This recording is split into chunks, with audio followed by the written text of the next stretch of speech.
Hello guys, today we are going to talk about the most famous recently incidents happen in the Instagram जहाँ पे हमें देखने को मिलता है there was a penguin, ठीक है। तो जो कि माउंटेन्स की तरफ अकेले बढ़ती चली जा रही है, ठीक है। अब मैं तुम्हें अगर पूरी स्टोरी दूँ जिन्हें लोगों को इसके बारे में नहीं पता है या फिर जो लोग इसे कम्प्लीटली अनअवेयर हैं, just let me get you a clear review. तो क्या होता है कि एक टीम होती है प्रोड्यूसर्स की जो कि एक डॉक्यूमेंट्री के ऊपर काम कर रहे होते हैं on a penguins in Antarctica. तो क्या होता है कि अचानक से मौसम बहुत ज़्यादा ही बिगड़ने लगता है and because of ozone layer depletion and global warming and all the things, ठीक है। तो इन सारे इश्यूज़ को साइड आके क्या बात करते हैं पेंगुइन्स के ऊपर। तो पेंगुइन्स के ऊपर वो डॉक्यूमेंट्री बना रहे होते हैं, पूरी करीब 20 से 25 लोगों की टीम होती है जो अंटार्कटिका में करीब 3 महीने से रुकी हुई होती है। एंड अचानक से वहाँ का मौसम बिगड़ने लगता है, बहुत सारे टाइफून्स आने लगते हैं, स्नोफॉल इंक्रीज हो जाती है।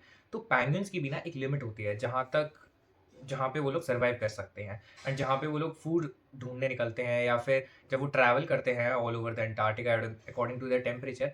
तो उनकी एक लिमिट्स होती हैं जहाँ पे वो ये सारे काम कर पाते हैं, बट द थिंग इज जो वहाँ का टेम्परेचर था वो ऑलमोस्ट -60 डिग्री से ऊपर जा चुका था, ठीक है।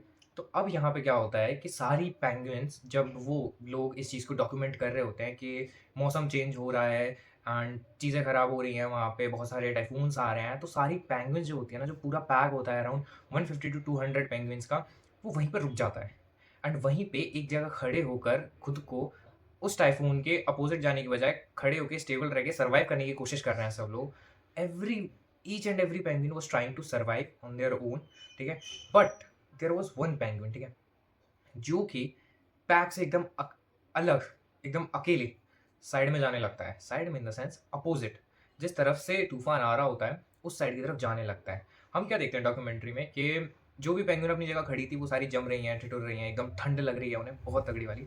बट वो एक अकेला पेंगुइन है जो माउंटेन्स की तरफ बढ़ता ही चला जा रहा है विदाउट एनी फियर और without anything in his own mind.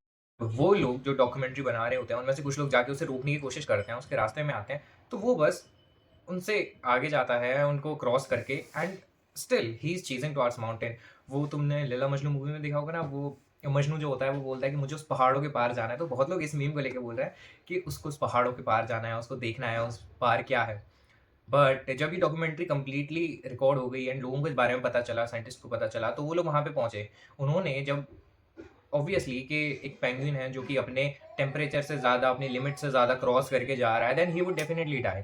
तो जब उसकी बॉडी को रिसर्च के लिए यूज़ किया गया, then scientist get to know कि उसको एक न्यूरोलॉजिकल डिसऑर्डर था जिसकी वजह से due to some direction issues उसके पीपल में थे, जिसकी वजह से वो माउंटेन्स को एज अ होप या फिर सन देख रहा था, जिसकी वजह से वो उसकी तरफ बढ़ता चला जा रहा था। So it was a neurological disorder जिसकी वजह से उसको बहुत सारी प्रॉब्लम फेस करनी पड़ी and at the end of the day he died. But in social media it gets trend that there are different kinds of people taking it in a very different way, in a wide variety of a way।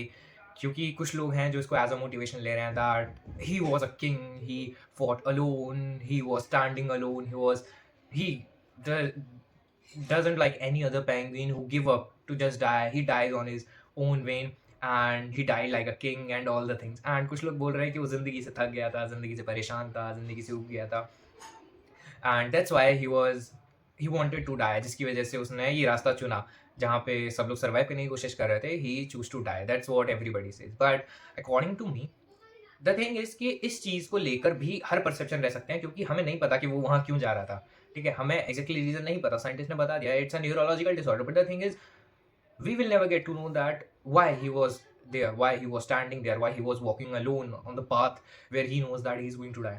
We never going to know that, but one thing we are going to know that how we perceive it in the way कि हम उस चीज को कैसे देख रहे हैं। अगर हम उसे एज अ इमोशनल बर्डन देख रहे हैं कि भाई उसने तो जिंदगी से हताश था, उसको मोटिवेशन नहीं था, that's why he choose to die, तो हमें वो परसेप्शन मिलेगा। But if we choose is as a motivation way, because the thing is in a very discipline wide variety of a life you always need some motivation to make sure that your life goes on and your disciplines not break, your consistency didn't break. So you need some kind of external motivation to motivate that fire inside yourself, and it's always sometimes necessary. Sometimes it's a person, sometimes it's a situation, sometimes it's condition you are facing, sometimes it's just a little small things which are needed in your life. So these kinds of things will help you be motivated during the life. But the thing is that I perceive in a very wide variety of a different way because I come from the section of peoples where people take it in a positive way, where everybody says that hey,